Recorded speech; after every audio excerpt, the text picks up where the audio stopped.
You're listening to the Black Eagles podcast. Ahmet Dursun Sergen aldı. Sergen Bülent yan yana. Sergen Bülent. Sergen. Yanında Tümer var. Tümer'e doğru at. Tümer gitti. Tümer topu aldı. Sergen aldı. Gol! Gol! Gol! Sergen attı. Sergen attı. Şampiyonluk geldi. Sergen attı. Şampiyonluk geldi. İbrahim'in pası. Zuma. Şimdi Ahmet. İkinci gole gidiyor Beşiktaş. Ahmet.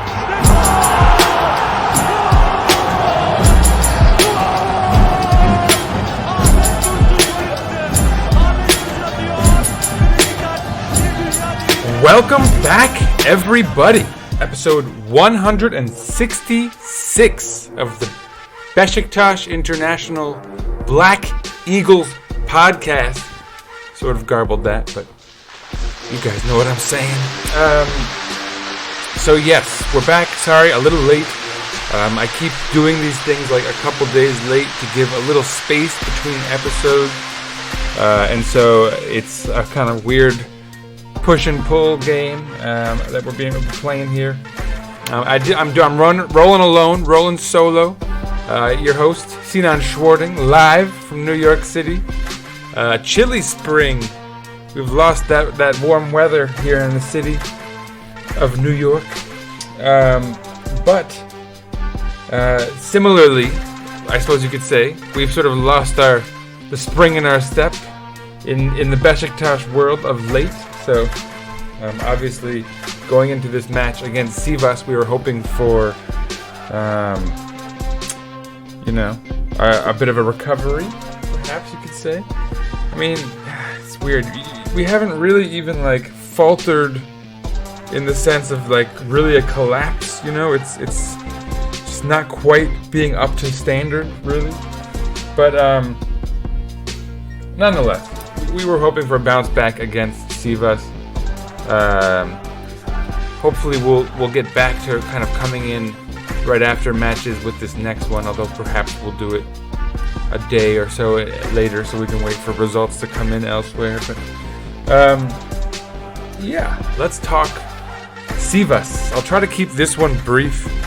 It was a surprisingly boring match, all in all, with very few highlights.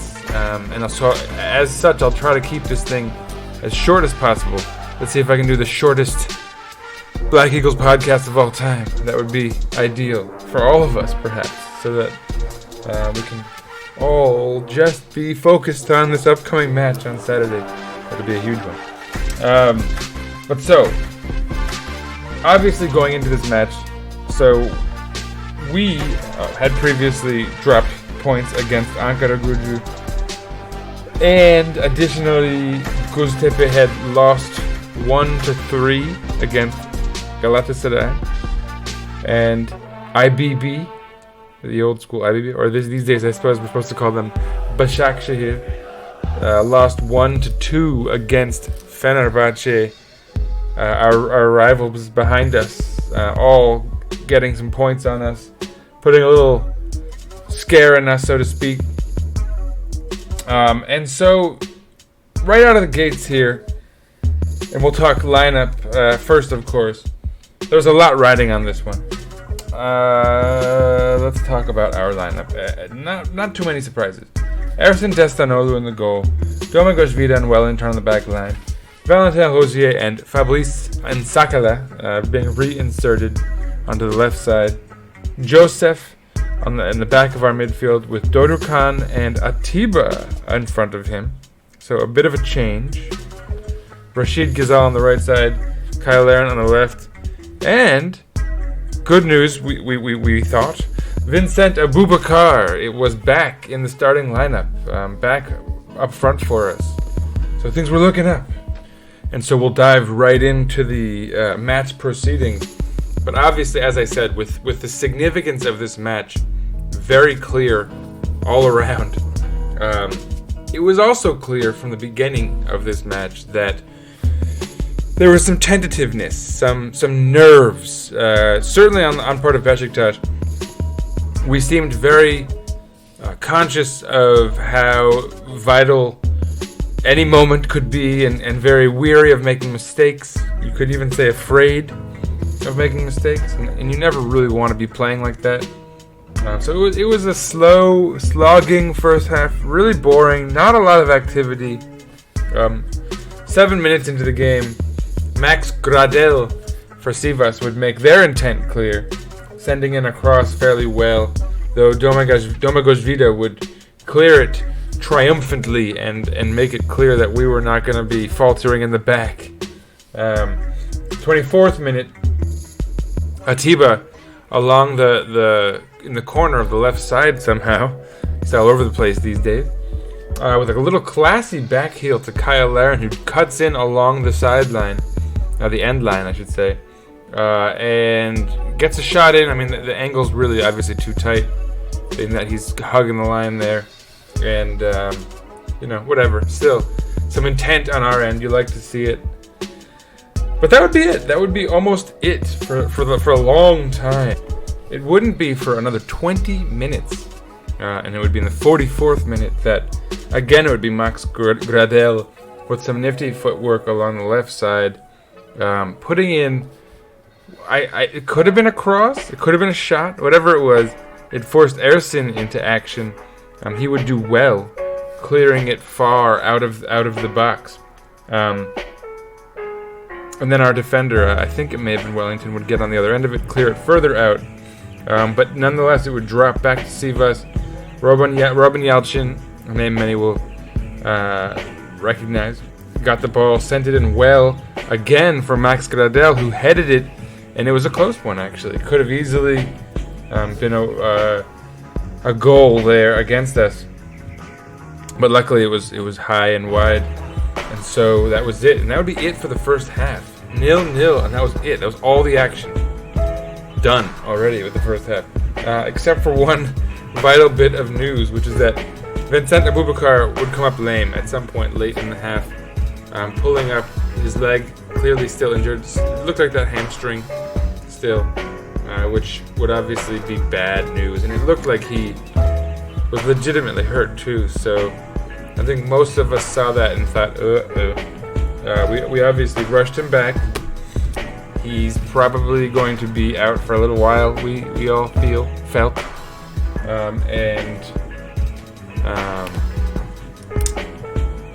That would be, like with Cenk Tosun's season over, that would be a major setback for us in this final push for the title. I think that's how most of us were feeling. It's a lot. But yeah, that's it. That would be it for the half.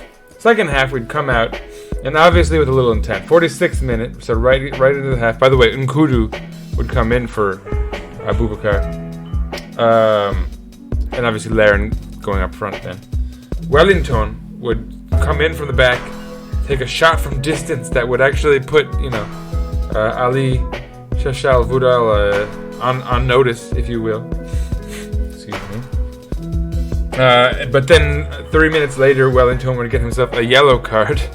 And this is bad news in that he now, I believe, has a yellow card suspension. So he will be missing our upcoming match against Kayseri. Hopefully we can fill in for him all right. I believe Montero is back, so he could play, or perhaps Najib on the back line or something like that. We'll see. But nonetheless, 52nd minute, the life goes on. Wellington's out there. He's not going to come out. Hopefully he won't get carded again. We're right. 52nd minute, Nkudu with a nice little lob into Atiba's path. Atiba with a nice little sort of dribbling ball out to Dodokan, who's sort of rushed up the left side. Dodokan, a nice couple moves, is brought down in the penalty box. Is it a penalty though? Probably not, if we're going to be 100% honest with ourselves. At the same time, I think for anyone who thinks there's conspiracies to give us the title, these are the things, these are the sort of like 40-60 chances where, like, if they really wanted to give us the title, they could have used that as a springboard for it. And so obviously that's not the case. But so yeah, no penalty call, but nonetheless Atiba would kind of cut out the clearance, send it on the ground precisely to Rashid Ghazal, who would also then send it forward really well on the ground, along the side for Valentin Rosier, who would just shank his shot up high and wide, and unfortunately that would be it for that chance. And it was a great one. Not only in the penalty potentially that was not called, which probably wasn't a penalty if we're honest, but especially in terms of the one that drops to Valentin Rosier, which he blows, if we're going to be 100% honest, Got to call it like you see it. He's been a stellar player for us, no doubt, but he blew that opportunity. Granted, he's a right back, so it's not like it's supposed to be in his skill set. He's a solid finisher. Anyhow, 55th minute, Coyote would enter the match for Yatabare. 57th minute, Coyote would send the ball up well for Erdoğan Yeşilyurt. Erdoğan Yeşilyurt would take a shot that was just a wobbly mess, and luckily would miss and not really be a problem for us. In the 68th minute, Fajr, whatever. Yeah. Anyway, I'm not gonna mess with that. Sends in a free kick, drops to Kamara, Sivas' defender, who had a pretty solid game, if we're going to be honest. But he would head it high, and another chance to them that would go begging. 71st minute subs for Beşiktaş, finally. Besides, obviously, the one forced sub with Abubakar. But in the 71st minute, Gökhan Töre would come into the match for Dorukhan, which is sort of a weird move, if we're going to be 100% be honest there. And Adem Ljajic would enter the match for Rashid Ghazal. So, a lot of activity, a lot of changes. Obviously, Sergen trying to add some energy into the offense and attack. And it would be effective, honestly. 73rd minute, Claudemir, a yellow card for a clumsy tackle. Adem Ljajic would step up, take a free kick from the deep in the left of their side of the pitch at least. But it would drop just wide of the goal. I mean, it was sort of coming in, looping in. It's one of those things where you could easily say that Adem Ljajic, if it had gone in, had done it on purpose, because he's sort of sneaky like that. But it's just wide in the end.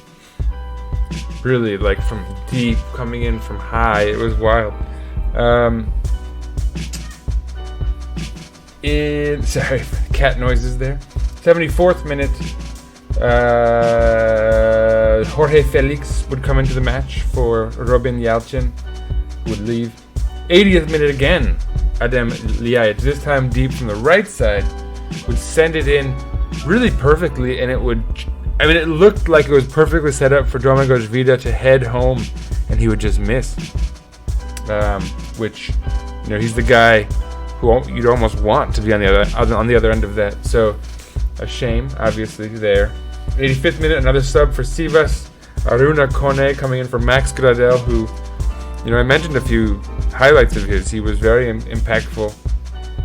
You have to give him credit for that. 89th minute, Domagoj Vida, yellow card. I don't believe he's suspended now from that, but he might be in danger of it soon. 91st minute, Erdoğan Yeşilyurt again, this time along the sideline, would come in and instead of taking a silly shot from an angle, would send in a cross that would be muffed out by Ersin. Solid keeping there. Sort of underspoken game for him. Solid though.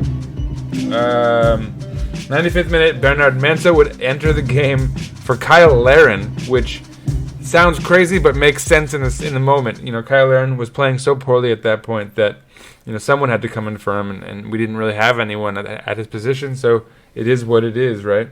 And in the 98th minute, another yellow card for Beşiktaş, this one for Joseph.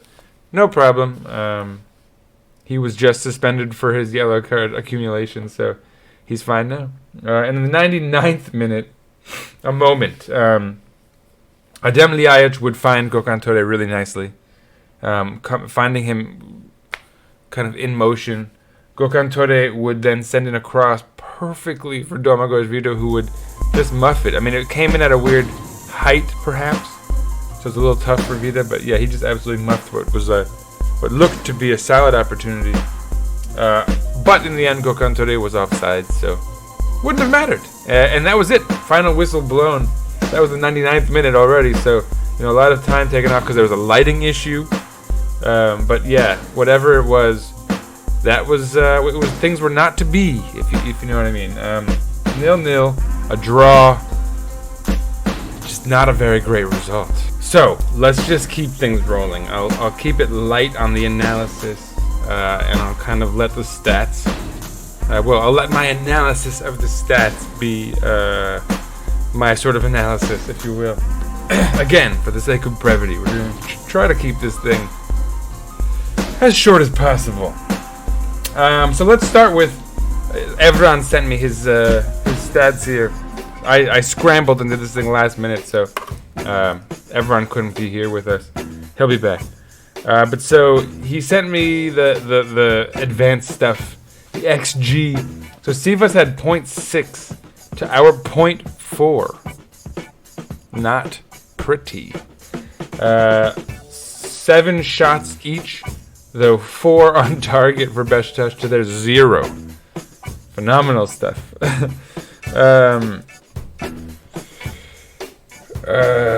Pass accuracy. So I guess Beşiktaş completed 571 passes, Sivas 263.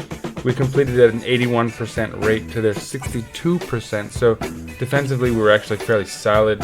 They committed 22 fouls, which was like a record, I think. I couldn't quite catch what the announcer was saying, but I think he said that they set a record for fouls committed. 22. We committed 11, to be fair, but I mean, yikes. We got, however, 3 yellow cards to their 1 somehow. So you do the math on that. 5 offsides for them to our 2. We each had 1 corner. So, I mean, things were kind of equal in the sort of ebb and flow of the match. They had opportunities, so did we.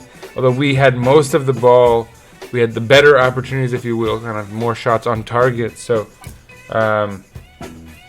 despite XG saying they were slightly better, I think you could actually make the argument that we were slightly better and perhaps more deserving of a goal and had sort of nicer sort of sniffs at it, even, if you will. But so they certainly had a couple opportunities themselves, and I don't think anybody dominated this match by any stretch, and it was fairly even Steven. Let's see what kind of other advanced stats we can get here. So they had 72% passing accuracy in our half. We were 80% in their half, which is, make of that what you will. Touches in the opponent's box. They had 15 to our 11, which kind of explains their XG, perhaps. But so yeah, that's it for the advanced stats and the kind of general match stats. I guess the main thing being 68% possession, which perhaps a little surprising for some, given that it was seemingly fairly equal. But yeah, I actually do think it was pretty equal, despite us possessing the ball like that. Because I don't need to keep repeating myself. I think I've made my points.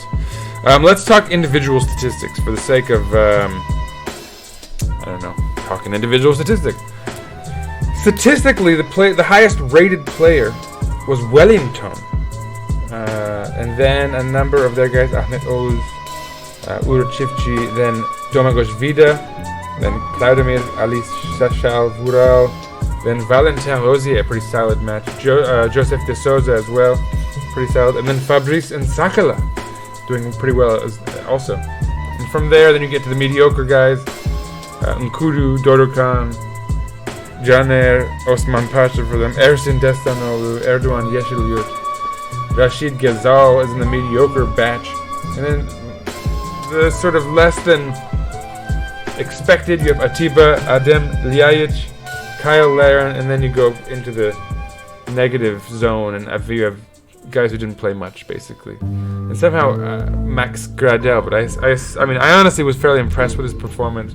I'm guessing he just wasn't very efficient, and a lot of crossing that didn't come off, which was in some cases his fault, in other cases not so much. They're not coming up with a lot of guys, typically a lot of counter-attacking on their part, so can't really hold that against him. Now, Wellington was the highest rated player, despite getting a yellow card. Well, now, why would that be? He had 100% shot accuracy. His one shot from distance was saved fairly comfortably, though. He had 53 accurate passes at an 82% rate, and he created a chance, which is quite solid. He played the full 90 minutes. The shot, obviously, was something. I said 65. So he tried 65 passes. He completed 53. He completed a cross. He had 8 long balls attempted, 4 of them completed, so that's pretty solid. He had a key pass, 83 touches, so he was just omnipresent. He won 8 duels of 12, so just a really solid game. 2 clearances. Yeah, can't really say enough about his match. He was our best performer, ratings wise. Domagoj Vida, 91 accurate passes, so he was even more efficient at a 94% rate, and he created a chance. So our defenders were doing it all in this match. Most importantly, not allowing any goals, right? The clean sheet. Ersin Destanoglu is not rated highly in this match, and that's not any fault of his own. He did everything that was asked of him. It's just that our defenders really gave him very little to do, I suspect. Domagoj Vida attempted 6 long balls. He completed 4 of them. 1 key pass, 105 touches, so even more omnipresent than our boy Wellington. He won 5 out of 8 duels, 4 clearances. Just really can't say enough. 5 aerial duels won, only 1 lost. Just, really solid. 3 recoveries as well. So yeah, between those 2, you probably have your man of the match. Take your pick. Maybe you give it to Vida because he didn't have the yellow card like Wellington did, which got him suspended. On the other hand, maybe you give it to Wellington because Vida was a little sloppy up front with the header that dropped to him, and also the late volley that he sort of muffed. Although in his defense again, Gökhan Töre was offside, so it didn't really matter. Let's talk about Valentin Rosier, who is rated very highly. 28 accurate passes for a 76% rate. Not that good, although again, you gotta remember he's crossing more than those other guys probably. 1 shot, not on target, obviously. We all remember that one. That was a big miss. So that's probably his moment that we remember the most. But I suppose the underlying message here is that he played a solid game despite that. And so we should cut him some slack perhaps. He won 5 out of 7 duels, for example. Really solid stuff. 62 touches, so he was very active. I don't know. I don't want to go too far into the deal. He had 7 recoveries, so that was exceptional, actually. I won't go too far into anyone else's stats. Just everyone was actually fairly solid, except for anyone up front. And so that's the stat I will leave us with. My low light for the match probably is going to go to Kyle Larin. And he played 89 minutes. He was subbed late in the match. He had 2 shots. 1 on target, 1 not. 27 passes, 77% success rate. So that's not terrible, although, again, he's doing lots of short balls and stuff, so that could have been better too. What we didn't see much of was duels. He was 7 of 14 with duels. On the wing, he's a lot more active in one way. He's engaging in duels in a defensive stance, and he's typically more successful as a striker with his back to the goal. That's not the case as much, and he's far less impactful, and it's a shame. I thought he was making progress in terms of realizing that he is physically superior to most of the guys around him. He can use his body to shield himself, to make moves, to hold defenders off so the ball can run ahead of him and stuff. He didn't do any of that in this match. In his defense, he was injured. He came off injured. Hopefully he'll be healthy going forward for us. I think he will. He didn't seem too badly injured. He walked off fine. But that's worth noting. He was 4 of 7 in terms of aerial duels, so not terrible, but just it was a bad game for him, and it was just notable. He was off. His body language was off. Perhaps again the injury, but yeah, not very effective, and we really needed him in this one. He was our only striker. So there you have it, man of the match. One of our defenders. Maybe you give it to them both, since they both had sort of minor detraction points. And yeah, the low light was probably Kyle Larin up there. I'm not sure what can explain for Atiba Hutchinson's low rating. I thought he was actually fairly effective going forward and kind of providing a spark when it was lacking from anyone else. 91% sort of on the passes too, so I don't really know. Let me see real quick. He won 2 out of 6 duels, so that's not so solid, perhaps. I mean, maybe he was a little weak in terms of holding the midfield down or something. Only 4 recoveries. I don't know. In my opinion, he's playing more of an offensive role, so I don't hold that against him so much. He was doing some pretty solid connecting for us, honestly. So, I mean, whatever. It is what it is. Yeah, I'll leave it at that, to be 100% honest. I think that's a nice short episode, a rarity in these parts. We do not have an After the Beep this week. I haven't heard from Emre. Maybe he was a little bummed about this result. But so this is what I will leave you all with, folks. Is a note to take home with you. Now the standings. Gotta do the standings. And that's where some might be depressed. So now we've all played 34 matches. After our match, Galatasaray played Trabzon and drew 1-1. So that worked in our favor, actually. It worked in our favor in that Trabzon got a point, so they're still within reach of Galatasaray and have something to play for. So Galatasaray, they're not necessarily safe from Trabzon, but at the same time, they're safe enough being 6 points up. If Trabzon had beaten them outright, Trabzon would be giving Galatasaray more to play for. So, you got to be starting to think motivation and all that. And since Galatasaray only got 1 point, and they've played 34 matches just like us, they have 66 points versus our 72, which means they are a solid 6 points behind us. Fenerbahce has 69 points, also on 34 matches played. So we're all level now. No more matches in hand stuff. But so we're a solid 3 points above them. Again, 72 points to their 69. So goal differential, we're still plus 37. Galatasaray still plus 33, so we still have the plus 4 on them. Fener is plus 27, we're still plus 10 on them. It doesn't matter though, because we have the head-to-head against Fenerbahce no matter what. And the best Galatasaray could do is even up the head-to-head. But again, they're 6 points back, having drawn. So, just 6 matches left, folks. Obviously there's a lot to play for, but that result will not do well for them. And so the good news is that Fenerbahce is 3 points back, but with us having the head-to-head, you can consider it 4 points, insofar as 3 points won't do anything for them. So, even if we lose to Galatasaray, for example, we're still okay as long as we get the other result. And more importantly, this is the Turkish Super League. I don't think anybody is going to outright win these last 6 matches, including us, to be 100% honest. I think it's much more likely that we all drop way more points than we expect.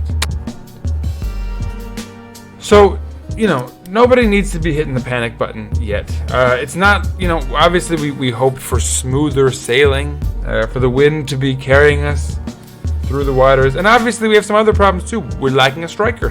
Abubakar is out. The good news sort of. Hopefully, he's gonna miss 2 matches. They're saying. Could be more. Obviously, that's sort of just the first wave of news. It could be less. Who knows, right? Who knows how these things go? The good news here is that it wasn't sort of severely re-aggravated. So he's not done for the season, as Cenk Tosun and Ozan are. Excuse me. So I have some allergies here. If you guys are hearing that, I apologize. I'm trying to. Hopefully, I'll edit most of the sounds out. But so yeah, that's it really. Beşiktaş has 34 matches played, 72 points. Fenerbahçe 34 matches played, 69 points. Galatasaray 34 matches played, 66 points. Trabzon 35 matches played, 60 points. So Trabzon's not really feeling it. We can all agree, but they're still nipping at Galatasaray's heels for 3rd place potentially. And I mean, magic could happen for them as far as catching up to Fenerbahçe for 2nd. It's not looking too good for that though. What we can say is that with 6 matches to go, 2 results have to go against Beşiktaş. 2 out of 6. And that, even then, would require our rivals to win outright all 6 of their matches, just for it to only come down to those 2 results to go against us. And so, obviously it's tighter than we'd hoped for, but we still have an advantage. And here's my sort of the wisdom I'd like to impart. I've been on the other end of this. So many times in my life we've been in the position of Fener and Galatasaray where, if they drop a result against us and then another result, and you get all this momentum and you feel like, all we need to do is this. We are, in my experience, probably I'd say 0 for 15 in scenarios like that. Haven't once done it. It doesn't really work like that, So we are in the dominant position, and we are in the statistically we have the odds in our favor. I mean, knock on wood. We need strikers. We need someone to put goals in the back of the net somehow. But just breathe, and don't adopt a loser's mentality here. At the end of the day, this is the Turkish Super League. It's far less expecting for anyone to win 6 matches in a row ever is like gambling at high stakes, low odds. It's not advisable. So let me just nobody should panic too much yet. A lot of season to be played, obviously, with 6 matches to go, but it's in our hands. We can if we do lose it, we are the ones letting it go. Nobody else can say that. So whatever. Cross your fingers, knock on wood, wear your lucky shirts, whatever kind of superstitions we need to get us across the line. But at the end of the day, Vincent Abubakar, please stay with us. Come back. Help us out here. But at the same time, don't come back too fast so that we don't have you for the remaining. I'd rather be him miss 2 games and we have him for the final 4, or 3 in the final 3, than to have him for 1 more half and then never see him again for the rest of the season. So we have to be mindful of these things. But these decisions come down to people far more paid than we are to make them. So let's hope they make the right decisions. Say it again, we're looking at you. So, moving on. End of this episode. We're done. Short, relatively. Not bad. I couldn't do that well. But anyway, stay tuned. We'll be back.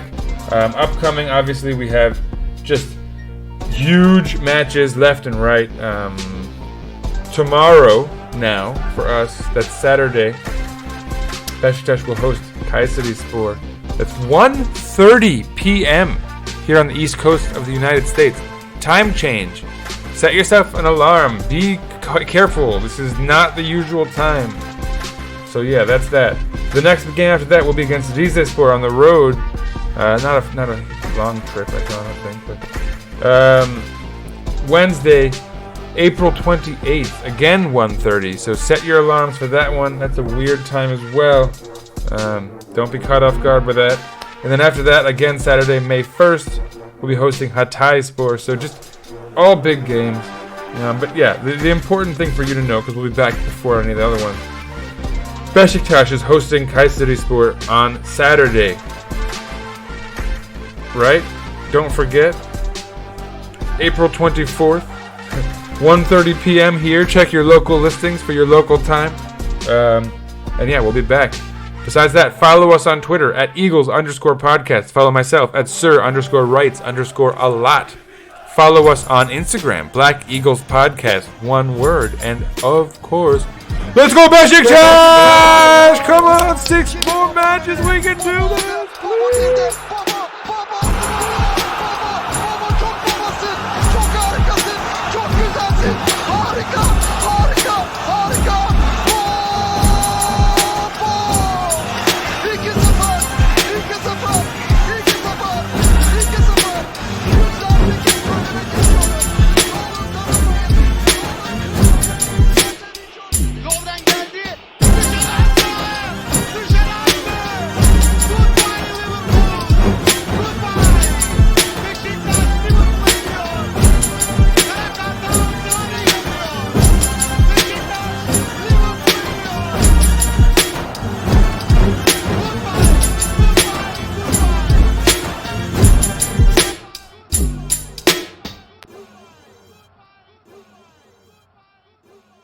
Beşiktaş International hopes you enjoyed this program.